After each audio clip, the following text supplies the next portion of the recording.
برادران اسلام، آپ نے دیکھا ہوگا جنگلوں میں، بیابانوں میں، ویرانوں میں جہاں آب پاشی کا نظام نہیں ہوتا ہے، وہاں انسان پانی پہنچانے کے لیے مادی وسائل کے باوجود قاصر رہتا ہے۔ لیکن جب کبھی ابر رحمت برستا ہے تو ویرانوں میں گھاس اگاتی ہے اور چٹانوں کے سینوں پر مردہ اشجار سے کلیاں نکل آتی ہیں اور مرجائے ہوئے درخت ہریالی کا لبادہ اوڑھ لیتے ہیں۔ بالکل اسی طرح رمضان المبارک کی آمد سے اللہ تبارک و تعالیٰ کی رحمت سے ایمان کی چنگاری سلگ اٹھتی ہے اور بندے اپنے پروردگار عالم کی طرف متوجہ ہو جاتے ہیں۔ مساجد میں، مدارسوں میں، خانقاہوں میں، گھروں میں مسلمان ہر جگہ اللہ تبارک و تعالیٰ کی عبادت میں مشغول ہوتا ہے۔ مساجد پہلے بھی موجود تھی، مدارس پہلے بھی موجود تھے، مسلمان پہلے بھی موجود تھے، لیکن رمضان المبارک کی آمد کے ساتھ ہی ہر ایک گھر سے، ہر ایک کوٹھی سے، ہر ایک جھونپڑی سے، ہر ایک بنگلے سے قرآن کریم کی تلاوت کی آواز بلند ہونے لگ جاتی ہے۔ یہ رمضان المبارک کا مہینہ برکتوں والا مہینہ ہے، یہ رحمتوں والا مہینہ ہے۔ اس مہینے کی عظمت کا، اس مہینے کی فضیلت کا اندازہ اس بات سے لگایا جا سکتا ہے کہ اللہ تبارک و تعالیٰ کی باقی پورے سال میں رحمت تقسیم کی جاتی ہے، لیکن اس ماہ مبارک میں اللہ تبارک و تعالیٰ کی رحمت برسائی جاتی ہے۔ باقی 11 مہینوں میں انسان اللہ تبارک و تعالیٰ کی رحمت کو تلاش کرتے ہیں، لیکن اس ماہ مبارک میں اللہ تبارک و تعالیٰ کی رحمت بندوں کو تلاش کرتی ہے۔ اور ہر ایک انسان کا جی چاہتا ہے کہ وہ موسمی پھل کھائے۔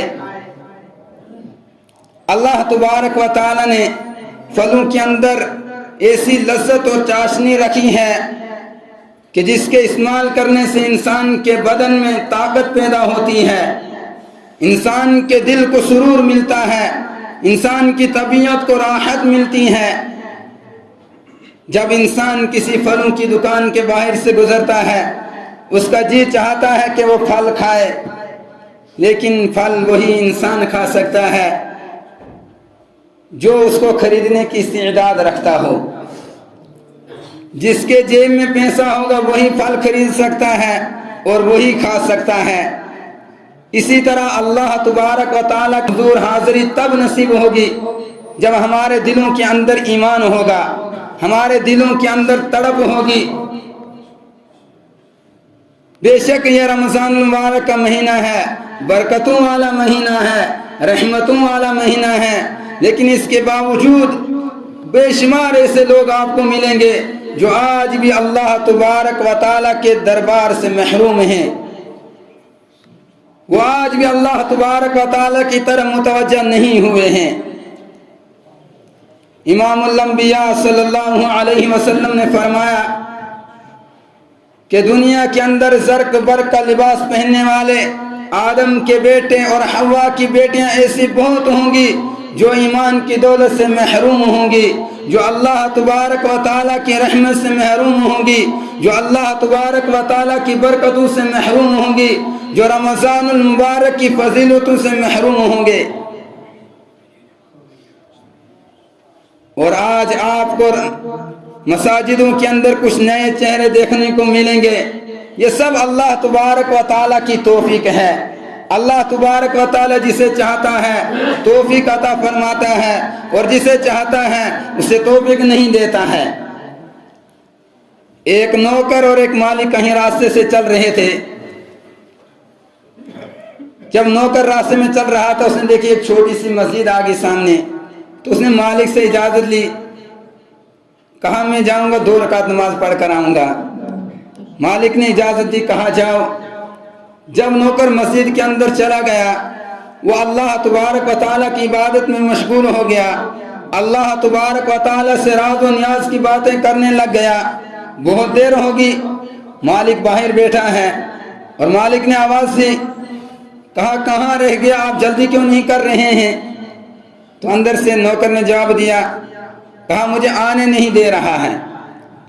تو مالک حیران ہو گیا کون ہے اندر جو اس کو آنے نہیں دے رہا ہے. کہا نہ کوئی مسجد کے اندر انسان ہے, کوئی بھی نہیں ہے, اس کو کون نہیں آنے دے رہا ہے. پھر مالک نے لوٹا کے پوچھا, کہا کون نہیں آنے دے رہا ہے.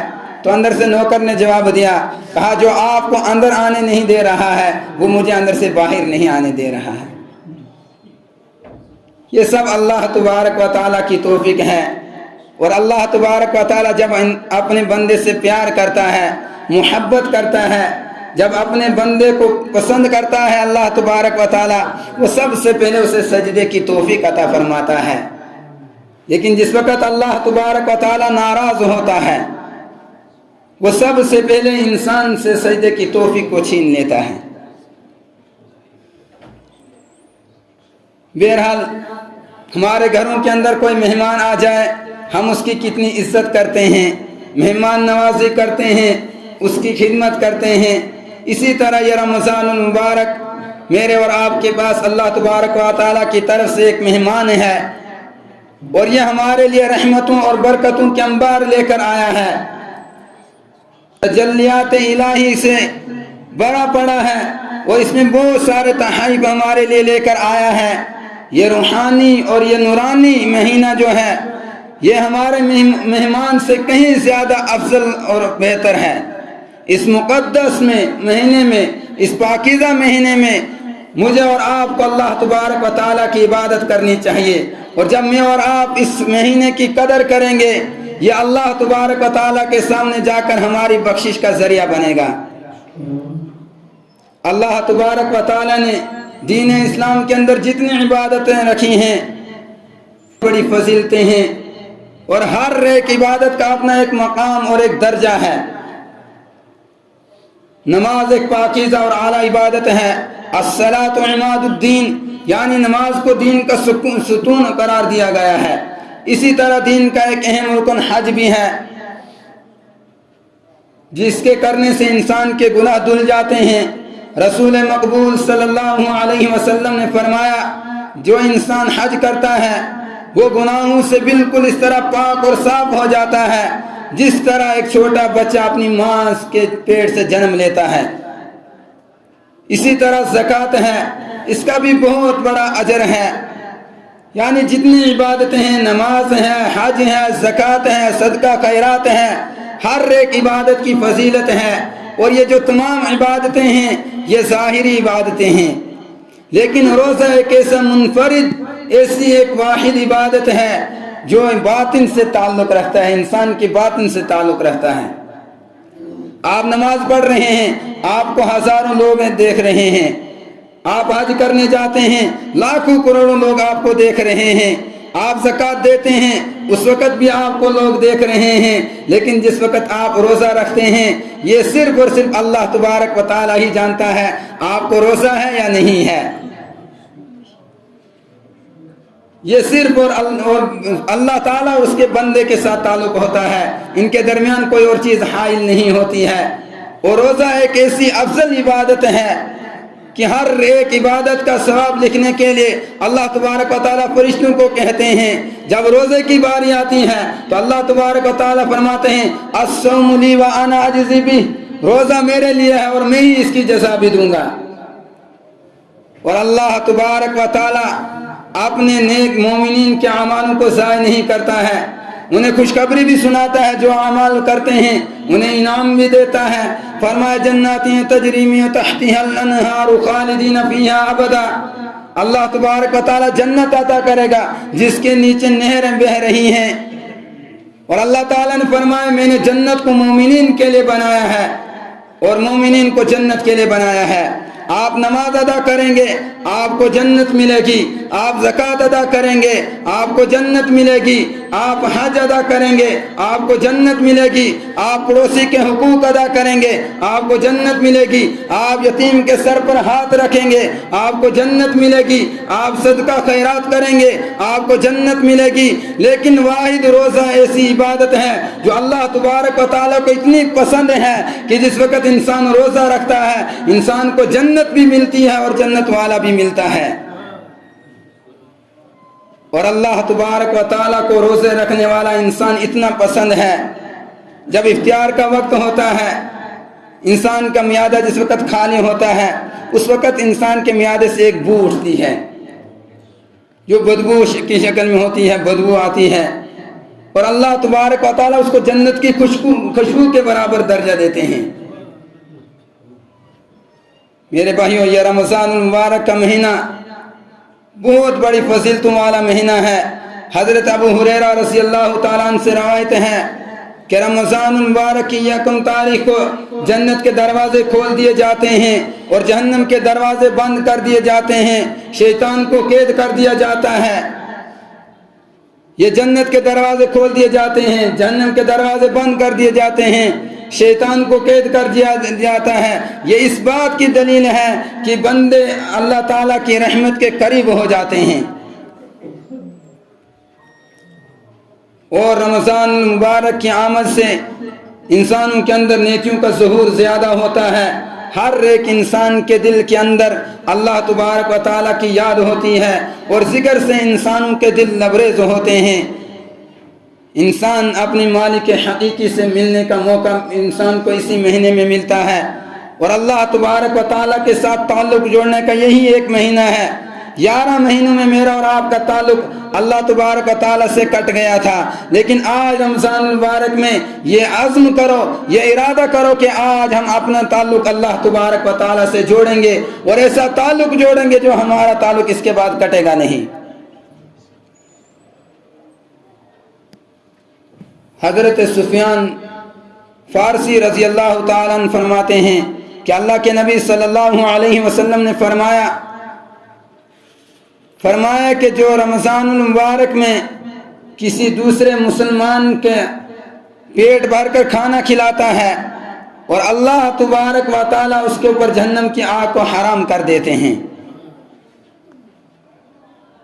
اور اتنا ہی نہیں، اس کے لیے مغفرت کا پروانہ آ جاتا ہے، جہنم سے نجات کا پروانہ اس کو مل جاتا ہے۔ صحابہ نے عرض کیا یا رسول اللہ صلی اللہ علیہ وسلم، جس کو اتنی استعداد نہ ہو کہ وہ دوسرے انسان کو پیٹ بھر کر کھانا کھلا سکے، اللہ کے نبی صلی اللہ علیہ وسلم نے فرمایا اگر ایک کھجور سے ہی، ایک پانی کی گھونٹ سے کسی دوسرے مسلمان کا افطار کرایا، اس کے لیے بھی یہی اجر ہے، اس کے اوپر بھی جہنم کی آگ حرام ہے۔ اور ایک مرفوع حدیث کے اندر اللہ کے نبی صلی اللہ علیہ وسلم نے فرمایا من صام رمضان ایمانا واحتسابا غفر له ما تقدم من ذنبه، کہ جس انسان نے روزہ صرف اور صرف اللہ تبارک و تعالیٰ کے لیے رکھا، اللہ تبارک و تعالیٰ اس کے گزشتہ گناہوں کو معاف کر دیتے ہیں۔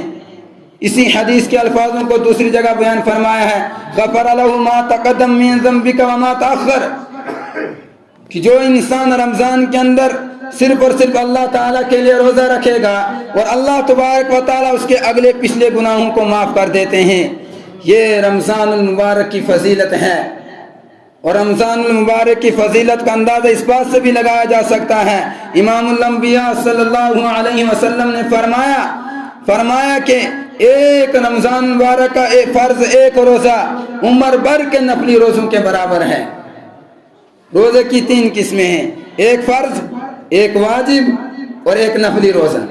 فرض روزہ جو رمضان المبارک کے روزے ہیں یہ ہر ایک مسلمان پر فرض ہیں، عاقل بالغ پر۔ اور واجب روزہ وہ ہوتا ہے جب انسان کوئی منت مانگتا ہے اللہ تبارک و تعالیٰ سے، اس کی منت پوری ہو جاتی ہے، کہتا ہے میں اتنے روزے رکھوں گا، وہ روزے اس پر ادا کرنا واجب ہوتے ہیں، لازم ہوتے ہیں۔ اور نفلی روزے جیسے شوال المکرم کے کچھ روزے ہیں، ذی الحجہ کے روزے، عاشورہ کا روزہ، یہ نفلی روزے ہیں۔ لیکن رمضان المبارک کا ایک روزہ نفلی عمر بھر کے روزے کے برابر ہیں۔ اس مہینے میں اور آپ زیادہ غفلت میں رہتے ہیں،